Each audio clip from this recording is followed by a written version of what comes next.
So I'm really going to talk about sort of the preparedness or lack thereof of general practice for the challenge of Ebola virus disease and kind of, I guess, critique a bit some of the information and that has come out for GPs to date.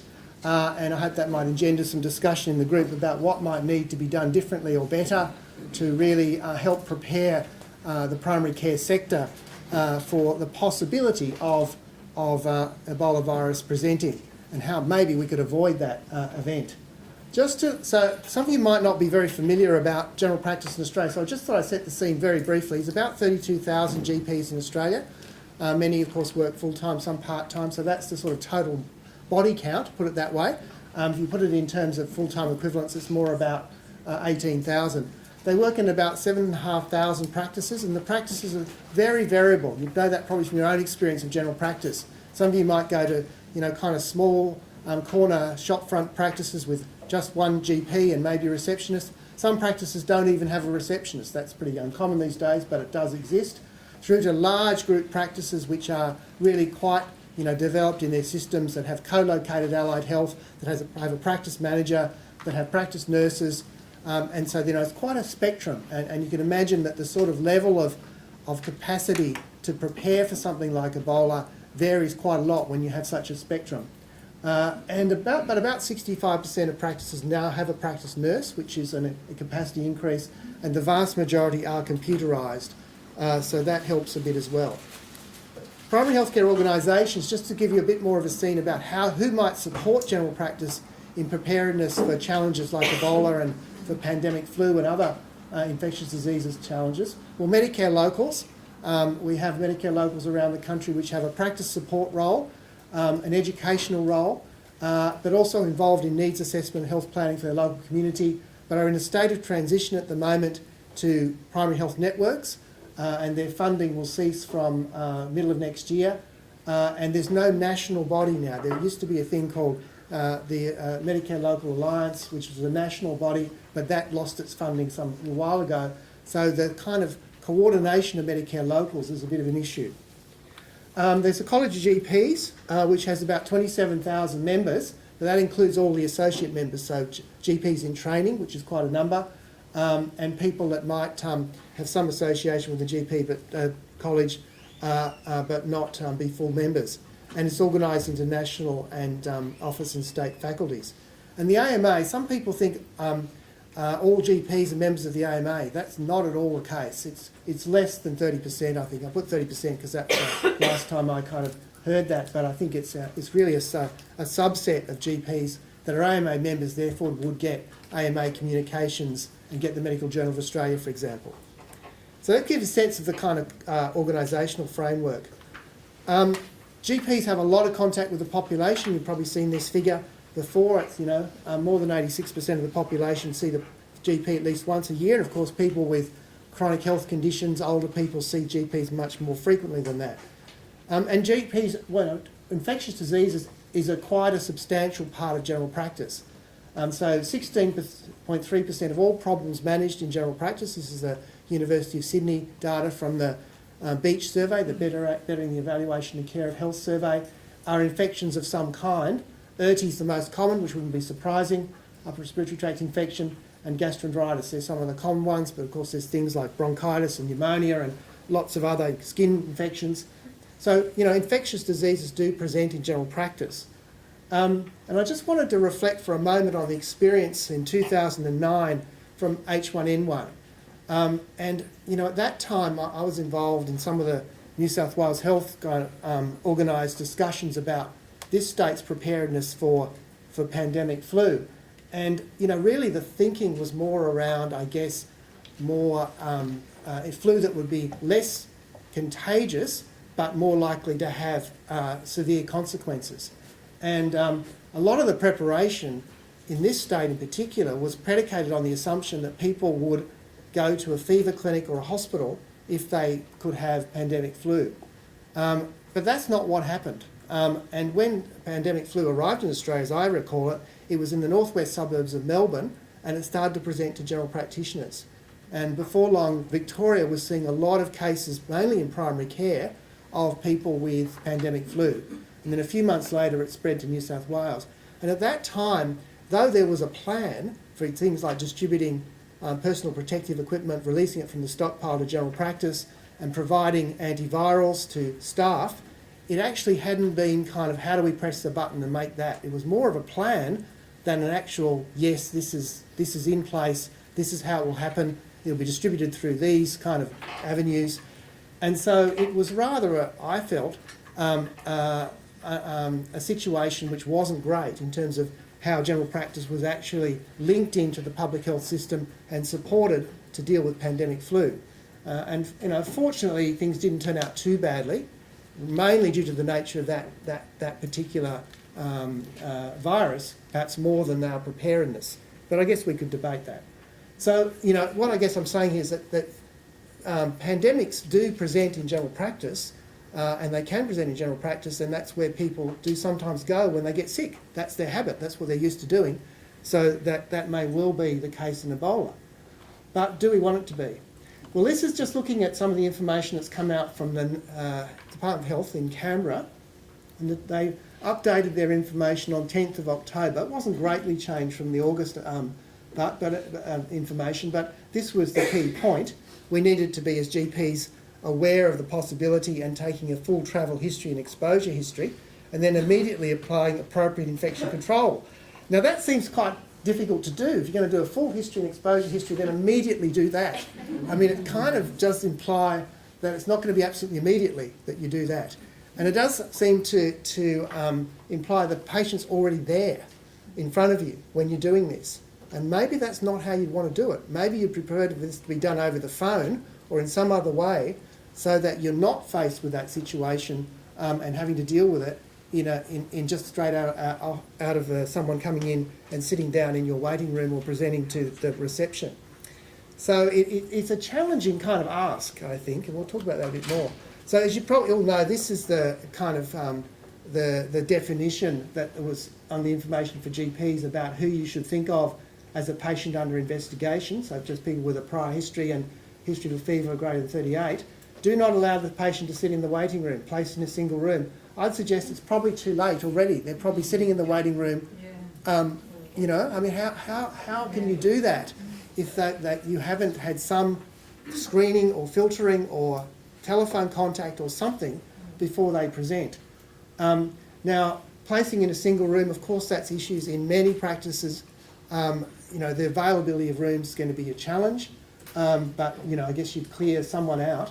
It's suggested in some places you should try to move equipment out of the room first, so it's going to make the cleaning of the room less challenging later. But how can you do that and immediately, you're going to wheel all the stuff out and before you put... It's very hard. So isolate in a single room with the door closed, close attention to hand hygiene, routine healthcare use of a fluid repellent surgical mask, disposable resistant gown, gloves, eye protection, goggles when entering the patient care area. So that's the suggestion. I don't think we know, and it would be very important to know, how many practices would actually have that equipment available. Without knowing for sure, I suspect it would be not very many. I mean, if you look at the pandemic flu plan from the College of GPs, which quite a lot of thought went into after the past experience, they do say that every practice should have a small supply of personal protective equipment available. They're thinking of pandemic flu as the sort of as the scenario, but whether that's actually the case is another matter. And how many practices do make sure that they do have a small supply, and is that personal protective equipment that may be suitable for pandemic flu also going to be suitable for this challenge? So there's lots of issues there. And then referring, I mean, that seems reasonable, referring to the relevant state hereditary public health communicable diseases branch, phone up, get advice, and where to refer. But if we look at, so this is what they say about if a patient identifies to reception as being unwell and having compatible travel or exposure history. I mean, not many practice receptionists are kind of sufficiently have time, skills to actually kind of take a travel history as a person checks into the practice. Most practices, person arrives, okay, they have an appointment or they walked off the street, okay, sit in the waiting room and then the doctor will get to you or the nurse will get to you when as soon as the appointment's available, or, you know. So that's quite challenging. I mean, there was some attempt in the pandemic flu to have a script for nurses, for practice receptionists to have. So if a patient rang up, they would ask them, do you have a temperature, have you got respiratory symptoms, and to try to apply that. That was something that was developed in the flu kind of situation, possibly could be thought about in this situation.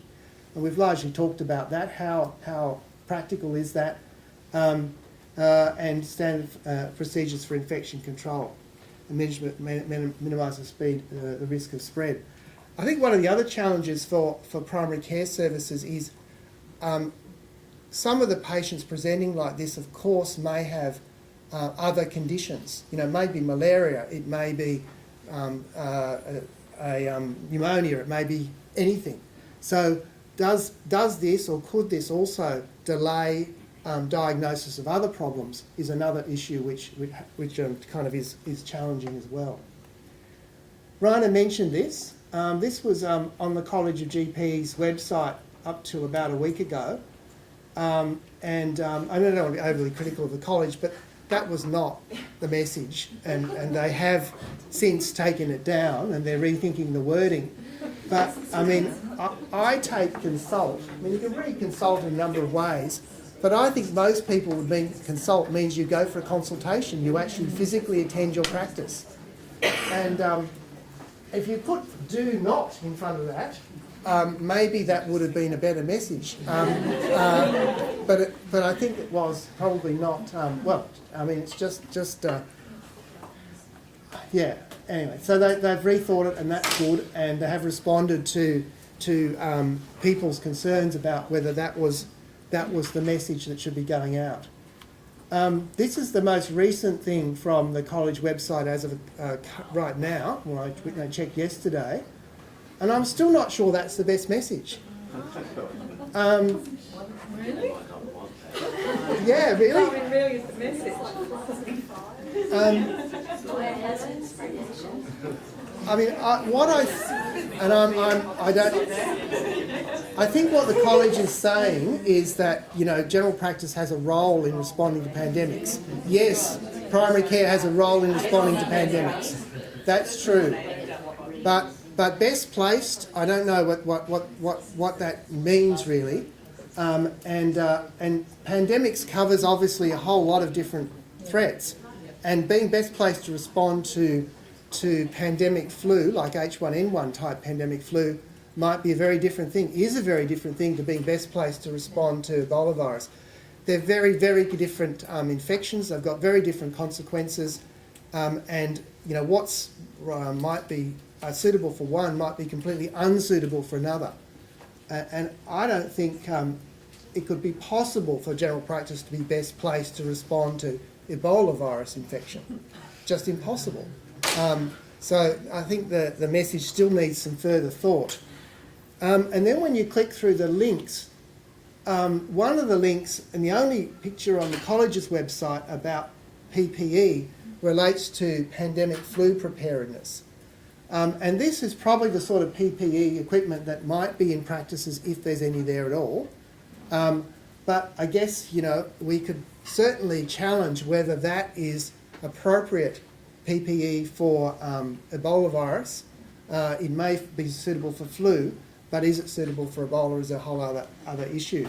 And does it match with what the Commonwealth is saying is the suggested approach in their information for general practice? It's hard to tell if this is a fluid-resistant gown. He hasn't got goggles on, it's a face mask. So I would think it probably falls short, and Rani, you probably have better kind of view on that than I, but it doesn't look to me like it would really reach the criteria that that is suggested.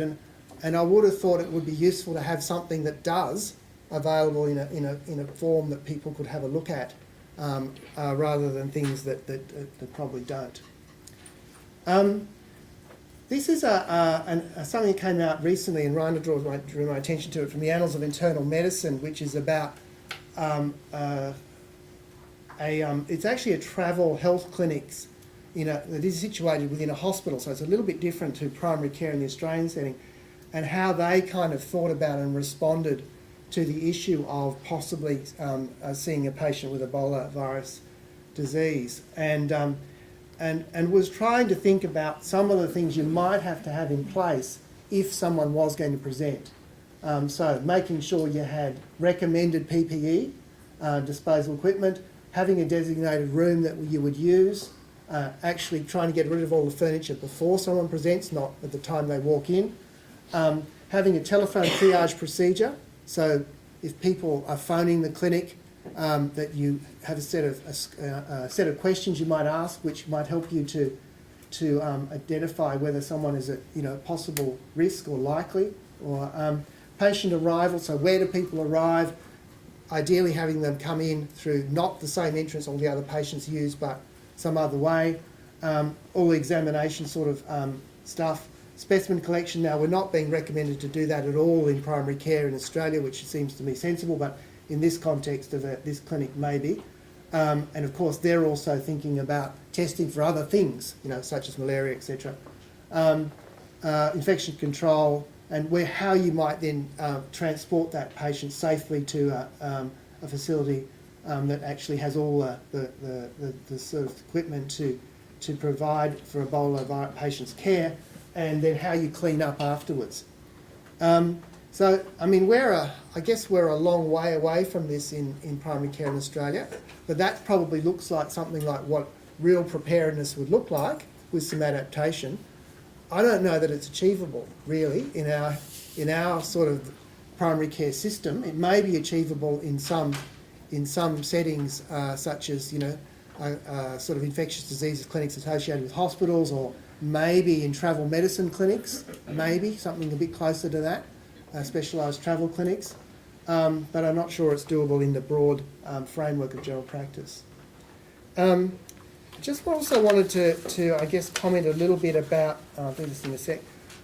This is the section about, again going back to the advice from Foreign Affairs and Trade about pre-travel advice, and it seems to me this is very sensible, because of course another role of primary care is talking to people that might be intending to travel to West Africa, and including to Ebola affected countries.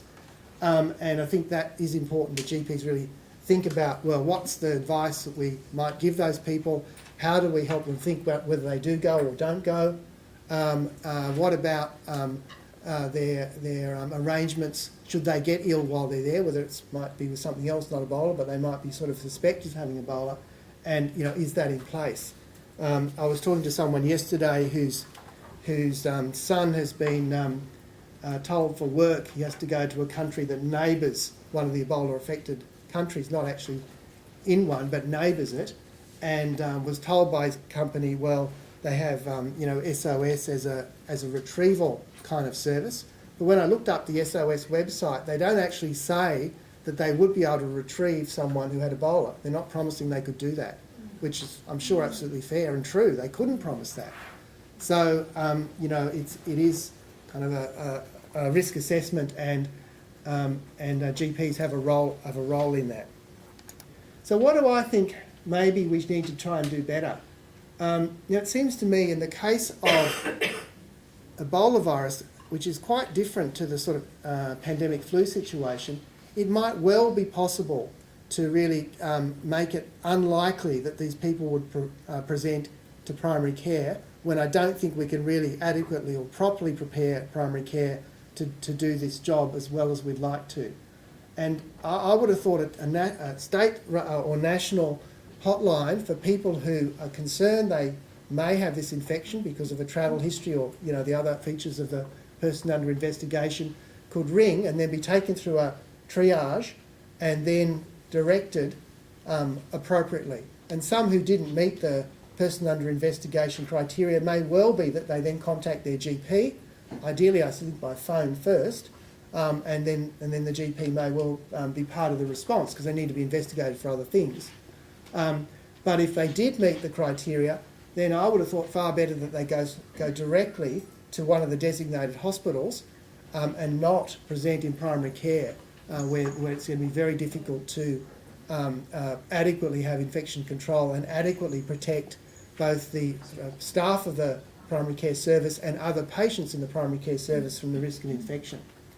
Now, I think there's another issue though, and that's what about general practices that are more likely to work with those communities who do visit West Africa and including Ebola affected, because they may well need particular education and support. And there are some practices in Sydney who are in that kind of demographic. I work in a student health service, so we obviously have students who are going overseas all the time, including to West Africa. So we're, I think, at higher risk of being somewhere who would actually see someone. And of course, student health services at Sydney Uni or UTS, wherever it might be, would be in the same situation. So I think we need to have some specific education, and maybe we should also be trying to think about, well, can we identify patients in our practice who come from those communities, and should we be trying to actually proactively send some information to them about what to do if they get ill? Could we write to our patients and say, here are the criteria for case, person under investigation. If you meet these, don't come here. Not that we don't want to care for you, but it's just not the right place to come. Call us or call this phone number and seek further advice. Maybe that could also be, as was developed for the H1N1, a script particularly for those sorts of practices. So if someone phones up, they can say, have a receptionist a series of simple questions, and if they are worried that this person might actually be someone that could meet the person under investigation definition, then the call is transferred to a doctor or the practice nurse who takes it through, from a clinical point of view. But receptionists would need a definite script to follow. They can't be expected to just do that on general knowledge. Post for the front door to say, if you think you've got Ebola, please don't come in, might be useful, rather than one that says, do come in. Not that, again, that we don't want to look after our patients, but it is at the right setting. So you can Yeah. you just had the poster up of the one that pulled down from the RNCGP website, or that just put up their new one. Oh, okay, good. Out in the Can we email from bring it up on the RNCGP web? this afternoon. So Yeah, it looks like that. Just says patient alert, and it reads: the threat of Ebola outbreak in Australia is low. However, please advise reception staff immediately if you've been to or had contact with someone who has been to West Africa. And for further information, go to the Department of Health website. So come to the receptionist first, tell them, and then go to the Department of Health website. I'm not sure. I'm still not sure that's the right advice, but thank you for that. That's very hot off the press. So a poster for the front door has been done, but is it the right script? And I think the PPE issue. As I said earlier, in the time of H1N1 a few years ago, it was really quite late in the piece that GPs got access to PPE for pandemic flu, and I think that left GPs feeling a little more than a little unsupported by the system. That was such a there was will it be accessed? When will the access come? Will it be provided free of charge? And eventually it was available, but I would hope we might have kind of moved ahead. Now, I'm not sure it should be going out to every practice in the country, but for those practices that might be in some specific, if we could identify practices that are higher risk, you might argue, well, really they should make sure and perhaps be funded to have that available in small supply, because they're more likely to be people that may have to use it. And they are in great danger, of course, as we know, if someone did come in. So, and if GPs, primary care is part of the health system, which I think it is, that we have a responsibility to really include it as part of the health system and to provide that sort of protection. That's about it I had to say, but I'm very interested in comments and thoughts from people. Yeah.